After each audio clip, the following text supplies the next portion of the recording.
What do the objects of delta kappa epsilon mean to you? The objects of Delta Kappa Epsilon are very unique because when we share it as a brotherhood, it's sharing trustworthiness. We're sharing the ability to hang out with each other and be very comfortable with each other and to be able to be successful with each other, not only internally within the fraternity, but also externally in our lives and our personal lives and when we go into our separate occupations. The objects of DKE to me mean primarily to be studious. That's the first point of the objects, is to focus on academics. I mean, we're all in college, right? That's the most important part. Secondly, it would be to be a gentleman, be honorable, have morals, dignity, always do the right thing, be a man of character. And then, always have a good time, but do the right thing.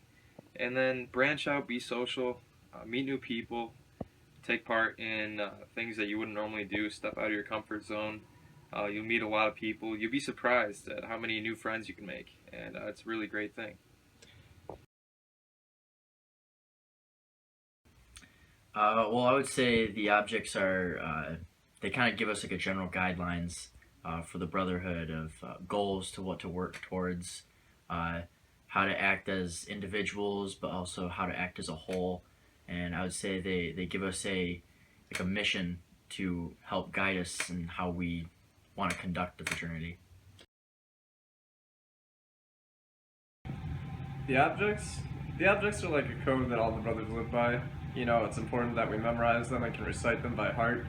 And it just kind of unites us as a brotherhood because it's something that we can all, we all know it, we all relate to it, we all live by it. That's what they mean to me. Well, the objects, they mean a sense of brotherhood, a sense of unity, and a sense of friendship from the heart forever. That's what the objects mean to me. That we'll always be there for each other no matter where we go or how old we get. How do the objects of delta kappa epsilon unite us as brothers? I think it unites us because we all share something in common. So when we have something to do and we have a goal or we have a task that we have to accomplish together, we're able to work together because we all understand it and we understand the meaningfulness of it. Well, the objects teach us to, like I said, branch out and meet people, and that's how I met a lot of the guys in this house. I wasn't the most social person my freshman year. Hell, I'm still not really today.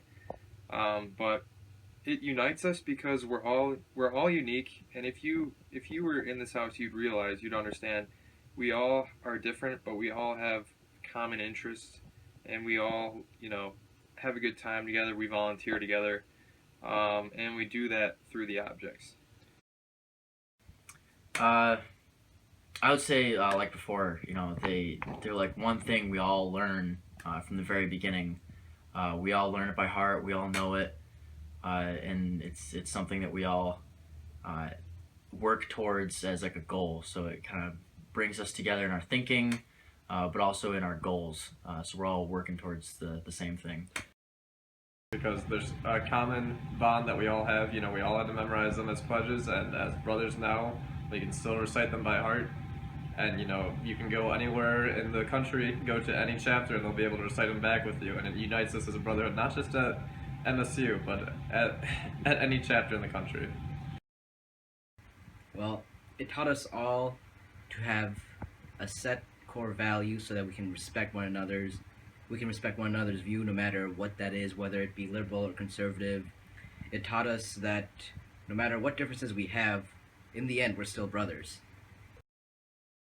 Being able to understand the objects and know what they mean to you personally is the best way to use them in your personal life. So knowing that it's about trust and letting other people live their lives guides me in the right direction. And for hospitality, it teaches me that everyone's different, that everyone has certain things that they like. So you need to understand that. That kind of goes back to the first question. I would say you kind of, once you learn the objects the objects are like the very first thing you learn when you become a deke, and you never forget them. They're with you for the rest of your life. You live by them, kind of. Like I said, they teach you to do the right thing, and if you keep them in mind at all times, especially in troubling situations, it will help you kind of do the right thing and stick to good morals. I mean, I would say, it's general guidelines of how to act as an individual also. So, if you're truly, if you truly believe in those beliefs, those goals and everything, you'll show them outside of just your organization. So I would say I try to follow them as much as I can and reach those goals as an individual, but also as a group in the fraternity. As I've said, they're a code. You live by them. You try to make the objects outline what a perfect man should be. So you just try to live up to them every day, and you try to do your best part to live by them and make yourself grow and closer to being that perfect man, that perfect being. So that's just what they mean. Well, the objects, ever since I've taken them to heart, I've started respecting people more often, respecting their views, and I've acted in more gentlemanly manners, helping others when they need help, whether they're a brother or not, and being there for my friends, whether they're a brother or not. Although each brother's answers varied, they shared two common themes: the idea of unity as brothers and being better men. Within the first week of my pledge semester, I had the object of DKE memorized. These words will stick with me for the rest of my life, and they don't only unite us as brothers, but give us the outline for the man that we all want to be.